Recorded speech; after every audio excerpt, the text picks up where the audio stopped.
Okay, magandang hapon mga ka-RP. Meron akong tips sa mga nakapagpalit na ng digital, no? Naglagay na ng digital panel na yan, no? Yan, nakikita niyo yan. So, ipapakita ko sa inyo yung problema niyan, no?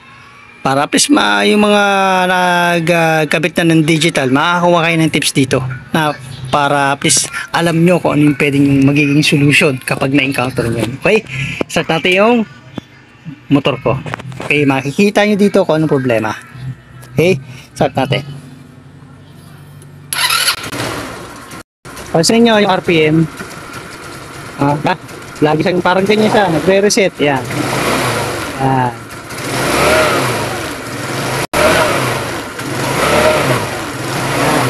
Okay. May tips ako sa inyo para hindi lang to pang sa pang rusipasyon, no, sa lahat ng nagkakabit ng ganitong klaseng digital, no, kahit anong brand ng motor, basta nagkabit kayo ng ganitong digital at alam yung nagkakaroon ng problema sa RPM pag nire-revolution, nagre-reset. Ulitin ko ulit, ito ang problema. Yan, diba? Kita nyo? Pa. Yan, diba? Ito ang problema. Simple lang mga paps. Ito yung problema. Spark plug. Spark plug yan. Ibig sabihin yan, yung spark plug nyo ay hindi na ganun ka-stable yung binabato niyang kuryente. No? Kaya yung RPM naapektuhan yung RPM niya. Okay? At hindi ko rin to alam, no. So dahil sa pagto-troubleshoot ko, na-point ko yung problema. Okay? So ito, kakalasin natin yung spark plug.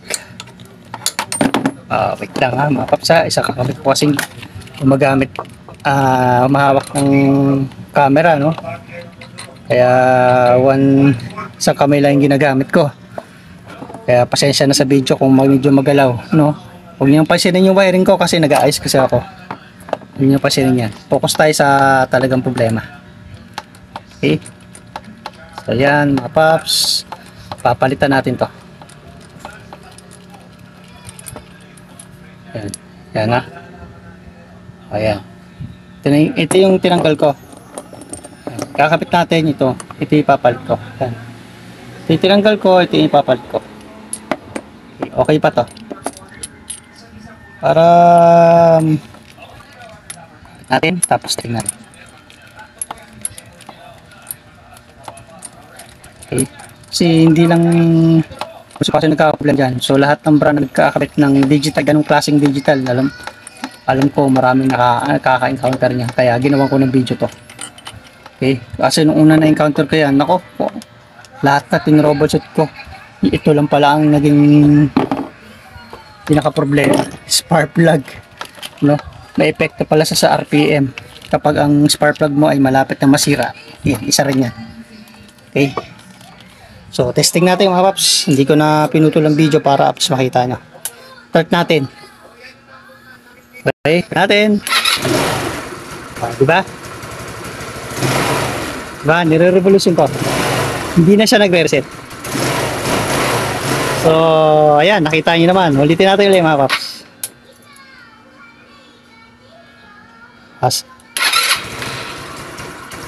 Revolution natin. So, stable na yung RPM. So, yun lang mga paps, no? Sa lahat nagkakabit ng ganitong klaseng digital na universal, kahit anong brand ng motor, basta ganitong digital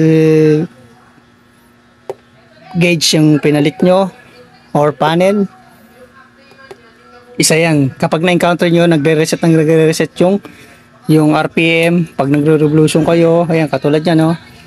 Okay na siya ngayon. Solusyon na natin dahil sa pagpapalit ng spark plug. Dati, hindi ko rin alam niya kung ano-ano nang mga pinag-check ko kung wiring.